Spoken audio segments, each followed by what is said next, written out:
Nobody knew him. Nobody was there with him. His family members say they never thought he could do this. I spoke with his Aunt Shelby, who was in disbelief. Do you have any idea why he flipped? See, everybody has their own, like I said, their own perspective of everything going on. Nobody knows what everybody holds.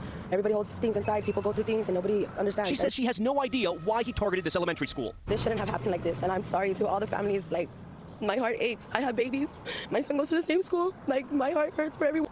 Nobody knew him. Nobody was there with him. Nobody knew him. Nobody was there with him. This shouldn't have happened like this. And I'm sorry to all the families. Like, my heart aches. I have babies. My son goes to the same school. Like, my heart hurts for everyone right now. I'm sorry to all the families. Like, my heart aches. I have babies. My son goes to the same school. Like, my heart hurts for everyone right now. During Tuesday's senseless massacre.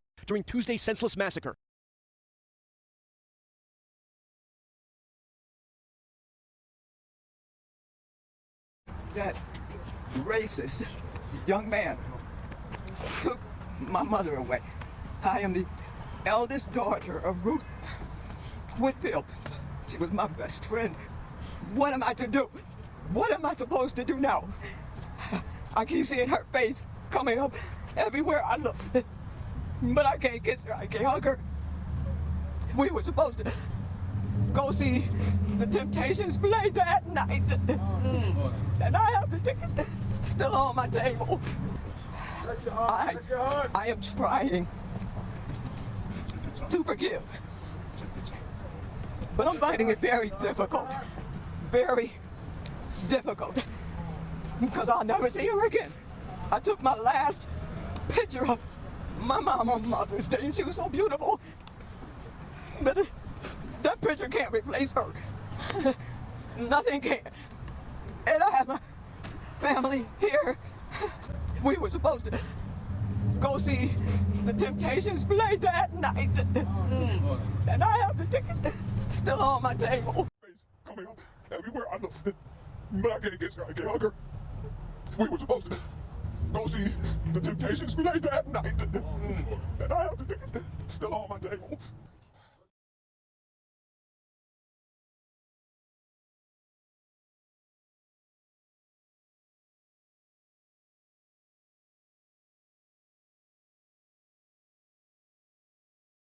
Helpful and very informative for us. We want to head back to the scene now. Tara Lynch has been there, as we said, almost from the beginning when this word broke about what happened there, and she has more information for us right now. Tara? Yes, Jackie, we have been here all afternoon, and we are joined right now by Congressman Tom Suozzi and Diana Reyna. They are running for governor and lieutenant governor here in New York, but they happen to be in the Buffalo area today. But you're here now on Jefferson Avenue, Mr. Congressman. So please tell me a little bit about what you've heard and what is going on here today. I think people are just devastated. It's hard to imagine that people have to be subjected to this type of violence, that this type of racism exists. I've been told, I don't know if it's true or not, that the shooter had racial epithets on his guns. It's just devastating. And this has got a crime, and stamping out hate has got to be a priority here in our state and throughout our country. And we just want to show support for the community and for the families that are here. And I know that both of you are from the New York City area, but when you hear that something like this is happening in the second largest city in the state that you are running to represent, what does that mean for you? When you hear those things, what are you thinking about? This is a great loss, and there are no words that can describe the situation right now. This is exactly what divides country, and this is the time when we have to stand by one another and be strength and pillars of strength for others who are experiencing what is crime at the closest level. I can never have imagined that we were visiting Buffalo today and that this would have happened. Our hearts go out to the families, to the victims, to the community, to law enforcement. This is exactly what we have to start fixing together. This kind of hate is what is destroying America. And both of you are running for the state's highest and second highest office here. We're seeing crime uptick in your area in New York City. We're seeing it here in Buffalo. We're seeing it in Elmira, New York, a smaller city. State. So what do we do about that? You know, since day one, we have said that crime has got to be the #1 priority of what the state is dealing with right now. And when you add the fact that this was a violent gun crime and that it was seems like it was a racially motivated crime, this can't be an afterthought. This has got to be a priority, the #1 priority that we're focusing on. We've tried to make it a priority, and we hope that the people in office now hear our voices and hear the community's voices and say this has got to be the #1 priority, because this is real life.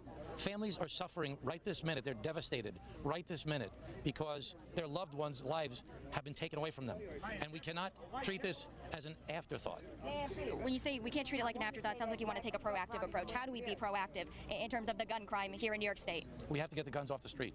We have to support the law enforcement's efforts to get guns. We have to make sure that we, yeah. They probably came from South Carolina too. Well, thank you so much, Congressman Diana Rana. Thank you so much for joining us here. We're going to send it back to you in studio. You can hear tensions there at the scene. This is just so many emotions flooding out there. We have Mike Hughes on the line, and Mike Hughes is with Kaleida Hospitals. Mike, are you there? Yep. Good evening, guys. Hello. And can you tell us, do you have any of the victims from this tragedy at the Kaleida Hospitals? We don't. Buffalo General Medical Center and Children's Hospital are about 1.5 miles from the shooting scene. So obviously when we first heard the news, we activated our teams to make sure we were prepared. Unfortunately, there were only 2 transports. Both went to ECMC. So, at this point, we don't have any transports. Wait a minute, Mike. This is new information. When you say 2 transports, we have been hearing multiple people wounded. Are you saying only 2 people were wounded and taken from that scene?